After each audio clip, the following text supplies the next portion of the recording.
오늘도 복음 한 끼에 오신 여러분, 복음 한 끼를 드시러 오신 여러분 환영하고요. 이 복음 한 끼를 통해서 여러분의 영 안에 예수 그리스도의 생명력이 넘치고 통찰력과 분별력이 충만하기를 원합니다. 자, 오늘도 천직에 관한 얘기를 해야 되는데 우선 지난 나주놀타리 2월호에 메타버스 특집 관련 기사와 함께 편집인의 글을 쓰면서 정말 어려웠었어요. 왜냐하면 메타버스에 관한 뉴스는 넘쳐나는데 그 정체를 쉽게 파악하기가 쉽지 않았기 때문입니다. 이론적으로는 가상과 초월을 의미하는 메타와 세계 또는 우주를 뜻하는 유니버스의 합성으로 가상현실보다 한 단계 더 나아가 사회, 경제적 활동까지 이루어지는 온라인 공간, 이렇게 정의할 수 있지만 막상 메타버스를 자세히 설명해 보라. 그러면 어디부터 시작해야 할지 난감해진다는 겁니다.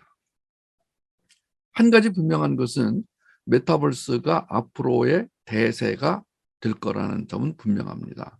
그 증거로 조금만 앞서가는 사람이라면 예외 없이 메타버스를 이야기하기 때문입니다.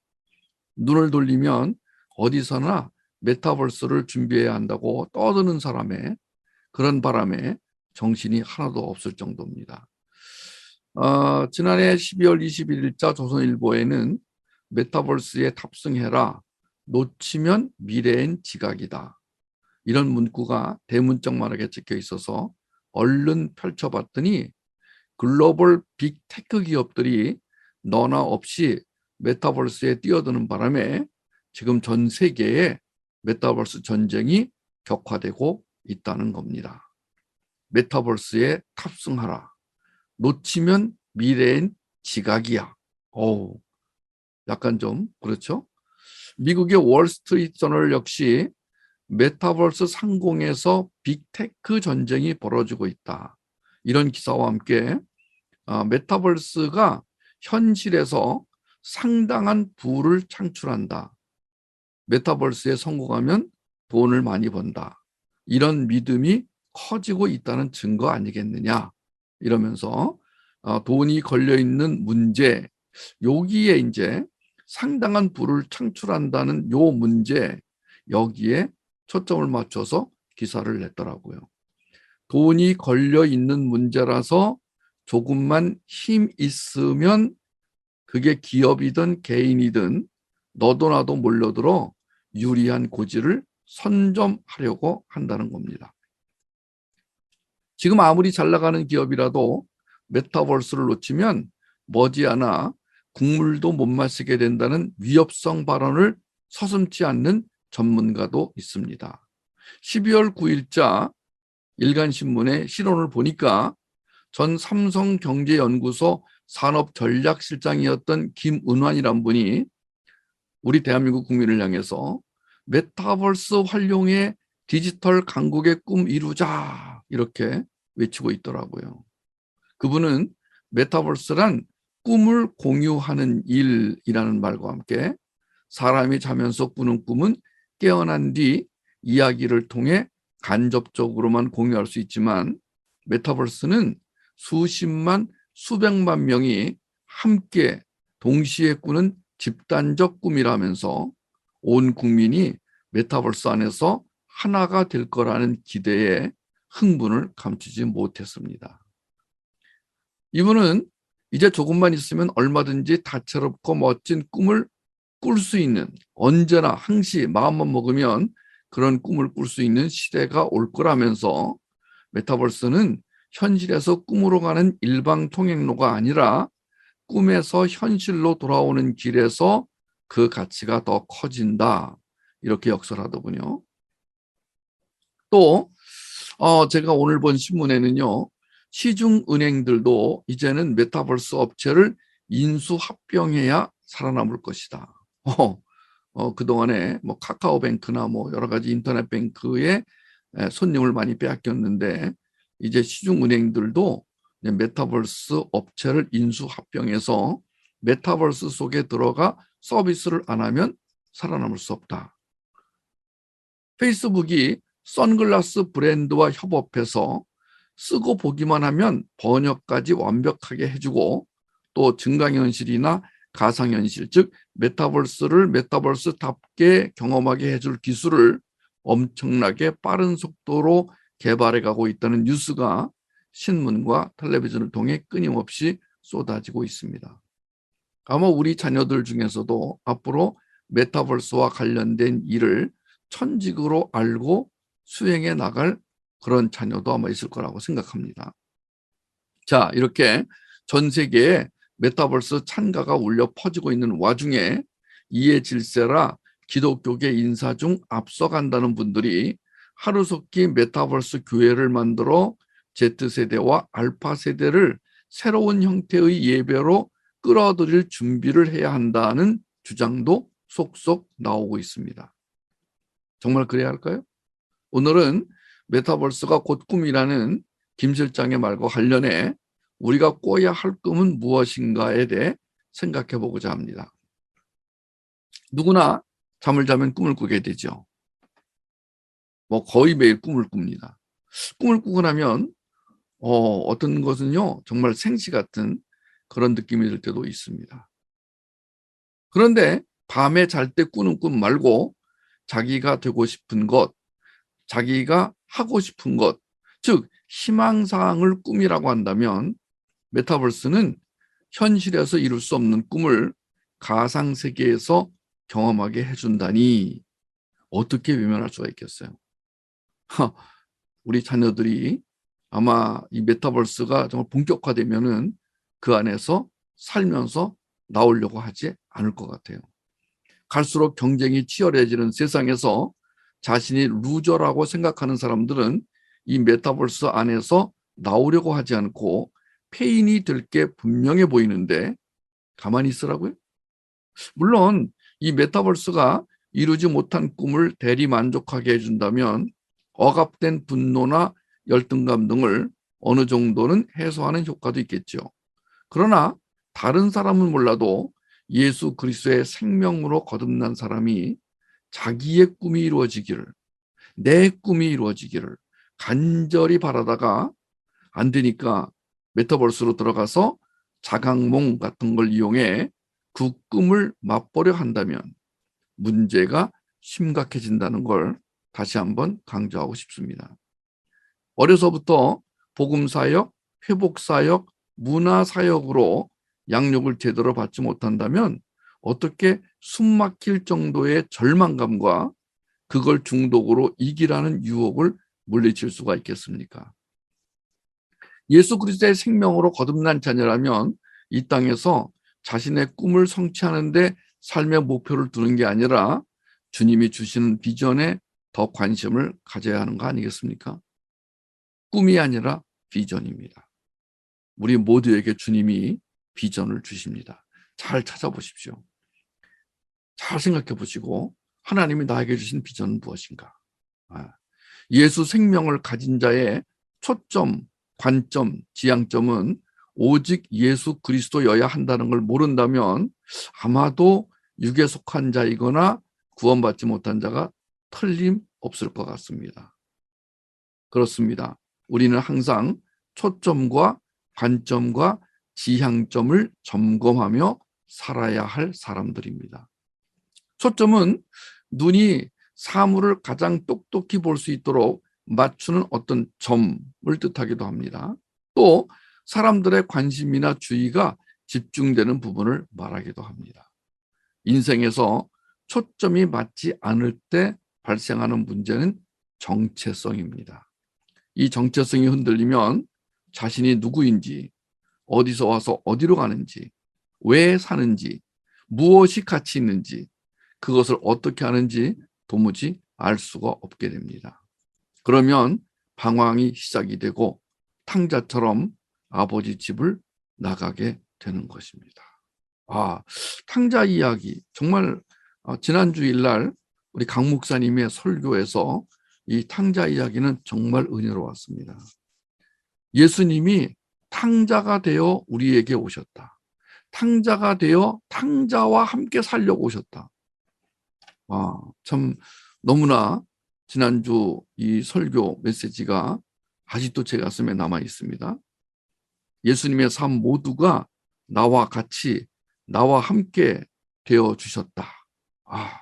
나는 탕자였는데 나를 살리려고, 그렇지 않으면 내가 하나님을 믿지 않을 것 같으니까 탕자인 나에게로 와서 예수님이 탕자가 되어 주셨다. 우리가 이 초점을 예수님에게 맞추지 않으면 그냥 집을 나가버려요. 예. 아버지 집을 떠나버리고 아버지 없이 살려고 할 겁니다. 초점이 안 맞으면. 두 번째, 이 관점이라는 것은 사물이나 현상을 관찰할 때 그 사람이 보고 생각하는 태도나 방향 또는 처지, 이렇게 말할 수 있어요. 인생에서 관점이 맞지 않을 때 발생하는 문제는 세계관입니다. 세계관은 한 사람이 가지고 있는 생각의 틀, 가치관의 틀을 말합니다. 저 사람 왜 저러지? 그러면 그 사람의 세계관을 말하는 거예요.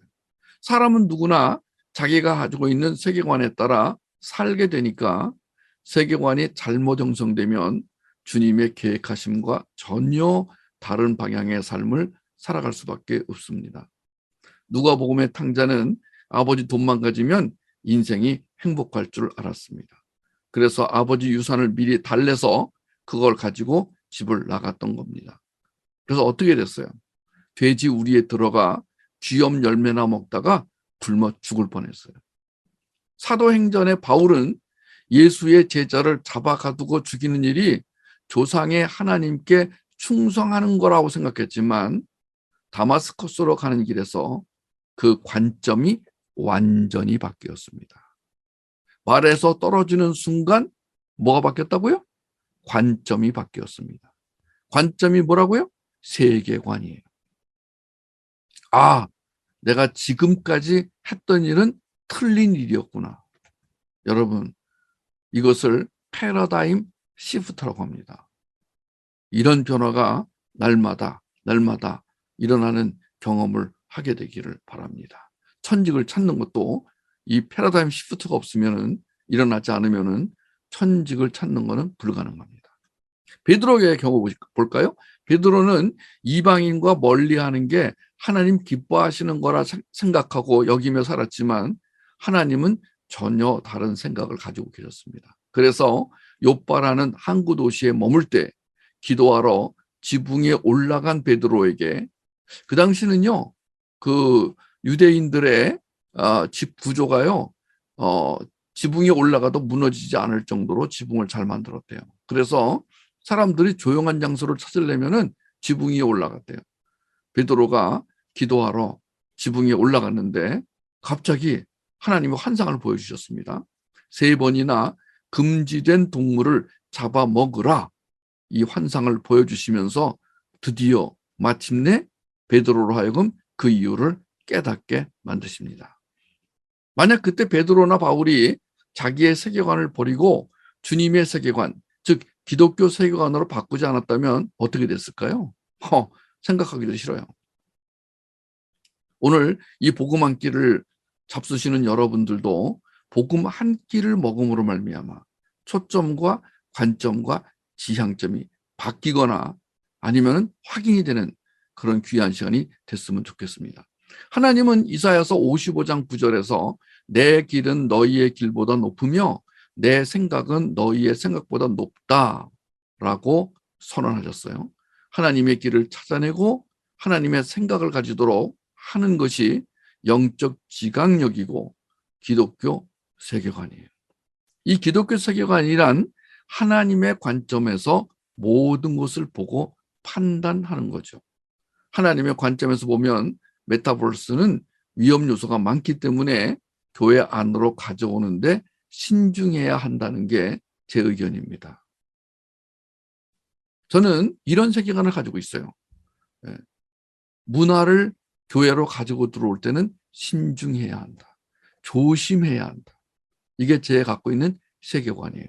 제가 갖고 있는 관점이에요. 자, 그 다음에 지향점에 대해서 말하려고 하는데, 지향점이라는 것은 마음이나 뜻이 쏠려서 향하는 목표 또는 목표 지점을 말합니다. 인생에서 지향점이 맞지 않을 때 생기는 문제 중 하나가 바로 천직에 관한 겁니다. 알다시피 천직은 하나님의 나라를 지향하지만 직업이나 생업은 세상 나라 혹은 자신의 삶을 유지, 향상시키는 데 목표를 둡니다. 자신의 삶을 계속 업그레이드하지 않으면 망한다고 잘못 생각해 인류 학교에 진학하고 인류 직업을 가지려는 게 세상 사람들의 슬픈 모습 아닙니까? 우리 자녀들 중에는 그런 자녀가 없기를 바라요. 엄마, 나 저 대학 가기 싫어. 왜? 저 대학은 이름 없는 대학이야. 엄마, 나 저 학과 가기 싫어. 왜? 취직이 안 돼. 이렇게 하시면 안 됩니다. 여러분, 제발 그렇게 살지 마십시오. 세상 사람들이 가지고 있는 가치관대로 사는 것은 하나님을 모른다는 거예요. 하나님을 모르는 사람들이 겪는 어려움이 뭔지 아세요? 정체성이 왔다 갔다 흔들리게 돼요. 불명확해요. 자기가 누군지를 몰라요. 어디로 갈지를 몰라요. 그러다가 이제 사기꾼에게 속는 거예요. 사단에게 밥이 되는 거예요. 그러나 천직은 이와 반대입니다. 자신의 삶을 향상시키는 데 목적을 두는 게 아니라 자신의 삶을 십자가에 못 박는 데 목표를 두고 살아가게 하는 것이 천직이 하는 일이에요. 오 마이 굿니스. 엄마, 나 천직 안 찾을래. 왜? 나 십자가에 못 박히기 싫어. 이런 자녀가 없기를 바랍니다. 천직을 찾게 되면 욕망에 사로잡힌 자아가 꾸는 꿈이 온전할 리 없기 때문에 그 모든 것을 십자가에서 죽여야 함을 알게 됩니다. 천직을 찾게 되잖아요. 그래서 천직을 수행하게 되잖아요. 그러면 내가 어떻게 살아야 되는가를 알게 되는 거예요. 천직이 굉장히 좋은 거예요. 왜냐하면 그 천직을 수행하는 동안에 그 천직인으로 살아가는 동안에 하나님의 임재를 경험하는 거예요. 만약 예수 그리스도의 생명으로 거듭난 사람이 천직에 관심이 없다면 하나님 나라에도 관심이 없는 거예요. 그는 당연히 하나님 기준이 아니라 세상의 기준에 따라 열심히 최선을 다해 살아가게 되겠죠. 세상의 기준이 뭐예요? 돈 아닙니까? 왜 세상에 온통 메타버스 이야기로 가득해요? 돈이 되기 때문 아니에요? 먼저 선점하는 사람이 천문학적 돈을 차지할 수 있다는 믿음 때문에 그토록 사활을 거는 거 아니에요? 메타버스가 돈이 되지 않는다면 마크 저커버그나 빌 게이츠가 거기에 목숨을 걸 리가 없어요. 세상에서는 돈 많이 가진 사람이 권력도 거머쥐는 건 당연한 일이에요. 그러니 예수를 영접하지 않은 사람은 돈과 권력을 남보다 많이 획득할 수 있는 곳에 삶의 지향점을 두겠지요. 엄마, 나 돈 많이 벌 거야. 돈 많이 벌어서 인생을 즐겁게 살 거야. 그래라. 이러시면 안 됩니다. 거듭난 우리는 돈과 권력을 획득하기 위해 직업을 선택하지 않습니다. 오직 하나님 나라 완성을 위해 천직을 찾고 천직을 수행할 뿐입니다. 하나님의 나라는 눈에 보이는 부분도 있고 눈에 보이지 않는 부분도 있지만 공통점은 하나님의 통치가 이루어지는 영역이라는 겁니다. 나라는 영역뿐 아니라 백성과 주권이 있어야 하잖아요. 우리가 나라의 조건이 세 가지예요. 영토, 백성, 주권. 백성은 우리고요. 우리. 주권은 하나님에게서 나오는 거니까 하나님의 나라란 하나님의 백성인 우리를 통해 하나님의 절대 주권이 사랑이라는 방법으로 실현되는 영역이라고 할 수 있어요. 오늘 이 복음 한 끼를 듣는 여러분 또는 자녀들, 하나님 저에게 천직을 찾아 천직을 수행함으로 하나님의 나라가 저를 통해 이루어지게 하여 주십시오. 이건 정말 거룩한 목표입니다. 이것처럼 아름답고 거룩한 목표가 없습니다. 혹시 제가 돈을 많이 벌어서 좀 11조 같은 거 하면 안 될까요? 아닙니다. 하나님은 막 벌어서 헌금만 하면 된다. 아닙니다. 하나님이 원하지 않는 방법으로 돈을 암만 벌어서 교회에 헌금한다고 한들 하나님이 기뻐 받으시지 않습니다. 우리는 지금 이미와 아직 사이에서 형성되는 하나님의 나라, 그 천국에 살고 있고 그 천국을 완성해 가고 있습니다. 이 하나님의 나라는 돈으로 좌지우지되는 세상이 아니에요. 하나님은 돈에 대해서 분명히 말씀하십니다. 그중에 제가 3개만 골라봤어요.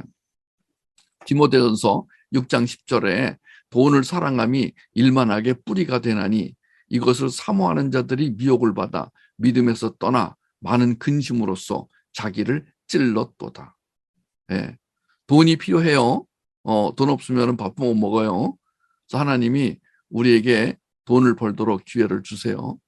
그런데 돈을 사랑하면 안 됩니다. 자, 돈이 필요하다는 것과 돈을 사랑한다는 것은 완전히 다른 거예요. 자, 이런 사람들은요, 미혹을 받기 쉬워요.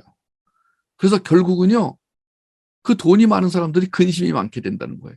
돈을 목표로 산 사람들에게 여러 가지 근심이 막 찔러서 오히려 더 괴로워진다는 거예요. 아니, 이게 그렇지 않을 텐데 세상에서 돈 많이 벌면 대접도 잘 받고 아니 유명한 사람이 되는데 왜 하나님은 그렇게 말씀하시지? 생각해 보시기 바라요. 두 번째, 히브리서 13장 5절 돈을 사랑하지 말고 있는 바를 족한 줄로 알라. 그가 친히 말씀하시기를 내가 과연 너희를 버리지 아니하고 과연 너희를 떠나지 아니하리라. 네, 그렇습니다. 탕자가 되어 탕자인 우리에게 오신 그 주님이 내가 항상 너와 함께 있을 거야.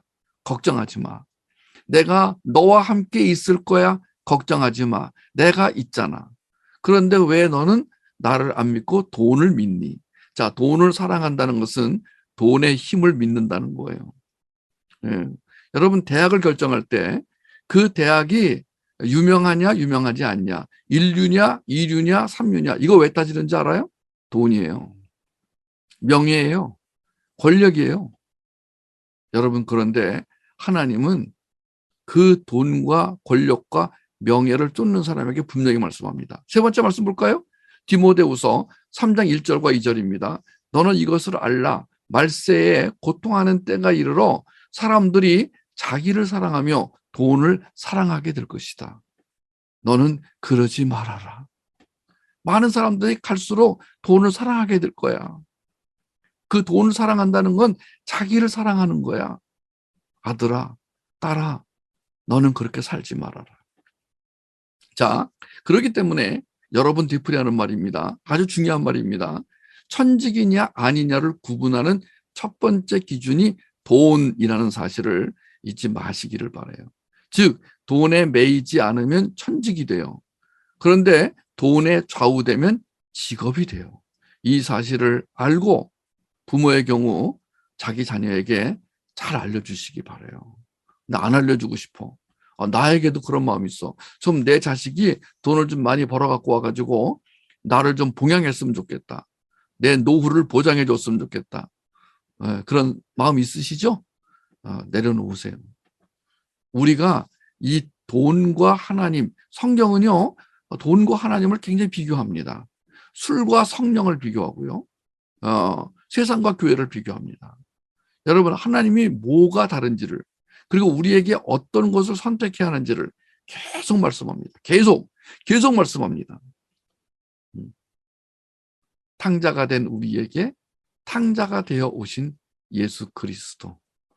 그분이 나와 함께 계시면서 계속 나한테 말씀하십니다. 오늘도 말씀하십니다.